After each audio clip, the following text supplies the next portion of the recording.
नमस्कार साथियों, स्वागत है आप सबका एक बार फिर से राइस स्मार्ट के यूट्यूब चैनल में। मैं हिमांशु यादव रात के 9 बजे आप सबके साथ हाजिर हूं संविधान का आर्टिकल नंबर 269 लेकर अनुच्छेद नंबर 269। स्वागत है आप सबका। बड़ा क्यूट सा आर्टिकल है, बड़ा लंबा है, लेकिन चिंता मत करो, आसान शब्दों में आपको समझा दूंगा, ये भरोसा रखो। जैसे कल का आर्टिकल आपको आसानी से समझा दिया, वैसे ही आर्टिकल भी आपको समझ में आ जाएगा। बिल्कुल सिंपल है, बस कुछ शब्द टफ है लेकिन वो आपको अच्छे समझ में आ जाएंगे।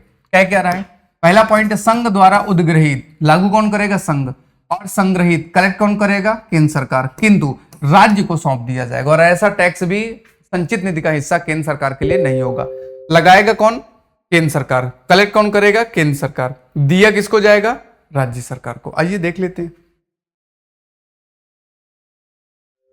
अनुच्छेद 269 का में या उपबंधित के सिवाय, यानी कि जो बात आर्टिकल 269 में लिखी गई है उसको छोड़ दो, उसके अलावा माल के क्रय या विक्रय पर कर और माल के पारेषण एक जगह से दूसरी जगह भेजने पर कर भारत सरकार द्वारा उद्ग्रहित संग्रहित किया जाएगा। एक जगह से दूसरी जगह तक जो भी सामान प्रोडक्शन हो रहा है उस पर टैक्स कौन लगाएगा? केंद्र सरकार लगाएगा। अगर आपने बना के एक जगह दूसरी जगह लेके जा रहे हो तो सारा का सारा टैक्स कौन लगाएगा? तो टैक्स लगाएगा आपका केंद्र सरकार। वही बात यहां पे कह रहा है।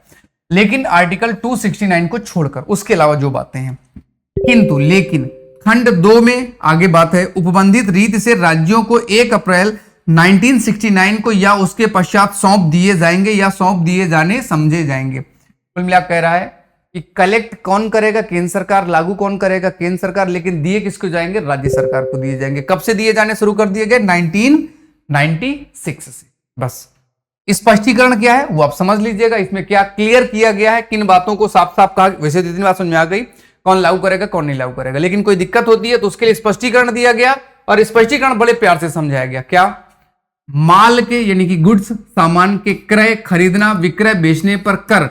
पद से समाचार पत्र से भिन्न माल के क्रय विक्रय पर, मतलब समाचार पत्र का हटा दो, उसके अलावा सामान के खरीदने बेचने पर या उससे भिन्न माल के क्रय विक्रय पर, सामान खरीदने बेचने पर उस दशा में कर अभिप्रेत है, यानी कि कर लगाने की श्रेणी में आता है जिसमें ऐसा कर या विक्रय अंतरराज्यिक व्यापार या वाणिज्य के दौरान होता है। यानी कि यूपी का सामान राजस्थान में बिकने जा रहा है, राजस्थान का सामान महाराष्ट्र में बिकने जा रहा है, तो ऐसा सामान एक जगह दूसरी जगह बिकने वाला माना जाए। क्रय विक्रय एक से दूसरे में हो रहा है, तो ऐसे में टैक्स कौन लगाएगा? भारत सरकार लगाएगा, लेकिन समाचार पत्र वाला छोड़ दिया जाएगा। माल के पारेषण पर कर। पद से माल के पारेषण पर, चाहे पारेषण उसके करने या करनों वाले राज्य को हो या किसी अन्य व्यक्ति को किया गया हो, उस दशा में कर अभिप्रेत है।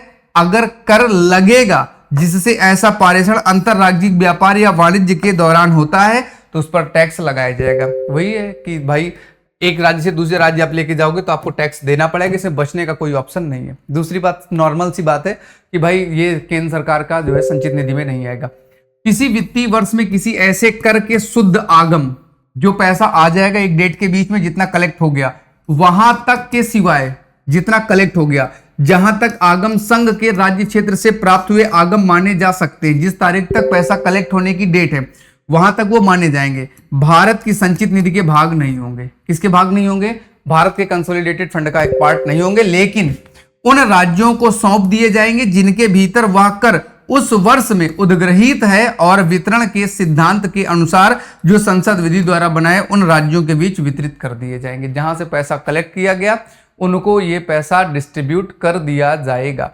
कल आपने पढ़ा था 268 में क्या है? केवल केंद्र सरकार लगाएगा। कलेक्ट कौन करेगा? राज्य सरकार। दे किसको दिया जाएगा? राज्य सरकार को। आज 269 में आप क्या पढ़ रहे हैं?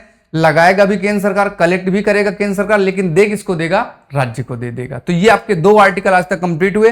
कल मिलते हैं आर्टिकल नंबर 269A के साथ। इससे पहले एक और आपको बता देता हूं, आर्टिकल 268A भी था लेकिन अभी वो हटा दिया गया तो उसको पढ़ने का कोई मतलब नहीं था। कल मिलते हैं आर्टिकल नंबर 269A के साथ। तब तक के लिए खुश रहो, मस्त रहो, हंसते मुस्कुराते रहो।